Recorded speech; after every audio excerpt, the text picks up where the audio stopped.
of our families. All right, and so now we are up for a treat. One of the greatest wordsmiths in our city and probably in our nation, LadyK.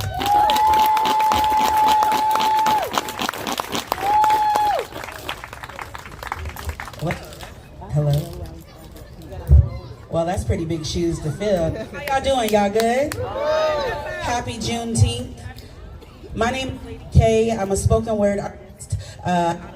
Here, Fresno, by way. Can y'all hear me? Is it going now? Fresno, California, by way of Flint, Michigan. I have the honor to be able to travel this country and do this spoken word thing. I am now nationally ranked as number 4 in the country. As an artist, I had a whole nother poem planned for today, and I changed my mind, and I wrote something completely different. As an artist, sometimes we got to move with what's in our heart, and so this is what was in my heart today, and it's called Still Free. Everybody wanted something. The cotton, the tobacco, the sugar, the rice, the indigo. Everybody wanted the harvest. Nobody wanted to admit who was doing the planting. Everybody wanted the wealth, the ports, the railroads, the mansions, the banks, the economy. Nobody wanted to acknowledge the hands beneath the foundation. America has always had a curious appetite, an ability to consume black brilliance while pretending not to see black people. Everybody wanted the labor, nobody wanted the laborer. Everybody wanted the product, nobody wanted the producer. Everybody wanted what we built, but not us. And that contradiction is stitched into the very fabric of this nation. See, Juneteenth is not simply the story of enslaved people becoming free. It's the story of freedom being delayed, held hostage, withheld, and even ignored. Because on January 1st, 1863, freedom was declared, yet in Texas, freedom arrived like a letter someone forgot to deliver. For 2.5 years, think about it. 2.5 years of sunrises and sunsets, mothers waking children before dawn, and fathers working fields that no longer legally own them. 2.5 years between being free and being told how many more sunrises came and went before freedom crossed the distance. How many more mothers kissed their children goodbye without knowing they had already survived long enough to see liberation. How many more fathers worked themselves into an early grave on land that no longer legally owned them? How many more backs were scarred, families separated, prayers whispered into the darkness? How many more names became ancestors before they ever learned they were free? Think about that. Somewhere, someone died enslaved after freedom had already been declared. Someone took their final breath never knowing that the law had changed, never knowing the chains had been broken on paper, never knowing liberation was already waiting for them just beyond the reach of a delayed message. How cruel is that? To survive everything. The auction blocks, the whips, the labor, the violence, the theft of your name, your language, the theft of your future. To survive all of that and then become an ancestor before the news arrived. Before freedom finally found your doorstep. Sometimes I wonder how many of them watched from the other side, looking down from eternity, watching loved ones finally hear those words, watching children cry, families embrace, watching generations step into a freedom they themselves would never touch. How many ancestors stood at heaven's railing whispering, "There it is. That's what we prayed for. That's what we survived for. That's what we dreamed of." Only to witness it arrive a moment too late for them, because freedom delayed is not a historical footnote, it's a pattern. A language this country speaks with disturbing fluency.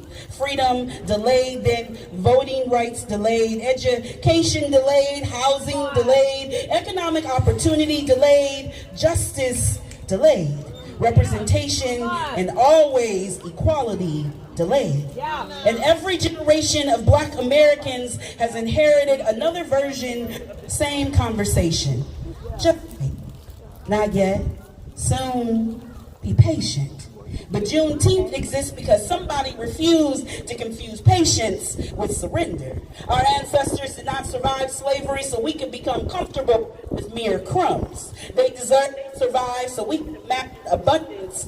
They survive so we could stand here beneath a sky they were once forbidden to dream under and call ourselves free. Everybody wanted the music, the rhythm, the style, the language, the innovation, the cool. Everybody wanted jazz, then blues, rock and roll, hip hop to the bop and it don't stop. Everybody wanted the influence, the flavor, the culture. Hell, still do. Because black culture has always been treated like a buffet line. Folks loading their plates while asking who invited us to the dinner. But Juneteenth reminds us that our story is bigger than what we borrowed, stolen, oftentimes imitated, because our greatest contribution was never the culture itself. It was the resilience required to create it. How do you make spirituals while surviving bondage? How do you make joy when joy is rationed? How do you create beauty inside systems designed to deny your humanity? That is the miracle, not the music, the people, not the art, the artists, not the culture, but always the community. Everyone wanted what we created. Juneteenth asks us to remember who created it, to remember the people whose names were erased, the people whose stories were never recorded, the people whose sacrifices became stepping stones for generations that would never meet. And because of them, we are here, still creating, dreaming, building businesses, earning degrees, raising families, still making art and serving our communities. Still finding ways to turn our pain into purpose. That is what I celebrate today. Not simply the end of slavery or a date on a calendar. I celebrate survival, endurance, imagination. I celebrate every ancestor who looked at impossible circumstances and somehow found a way to leave us hope. Because Juneteenth is not merely about freedom gained, it's about freedom protected, expanded, and defended. It's about recognizing that progress is not permanent, that rights can be challenged, histories can be rewritten, truths can't be buried, and that every generation must decide what kind of future it's willing to fight for.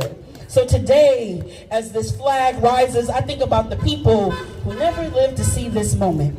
I think about those who prayed for freedom, who marched for it, bled for it, those who carried it forward one generation at a time.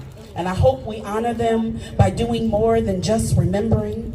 I hope we honor them by continuing to learn, teach, by voting, building, speaking, and loving. By refusing to let freedom become something we only celebrate instead of something we actively protect. Because everybody wanted something from us. But they underestimated something, the people. They underestimated our ability to survive what should have destroyed us, to create what they did not exist, to hope when hope made no sense, to rise again and again and again. So today, we raise more than a flag. We raise remembrance, gratitude, truth. We raise the stories that carried us here, and we declare the descendants of those once denied freedom are still here, standing, becoming, reaching, and most certainly still free.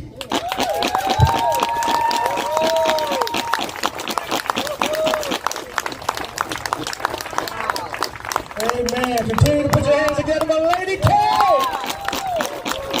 LadyK, always a voice of encouragement. All right, we're inviting up the esteemed councilman from District 7. He's coming, Councilman Jim Costa.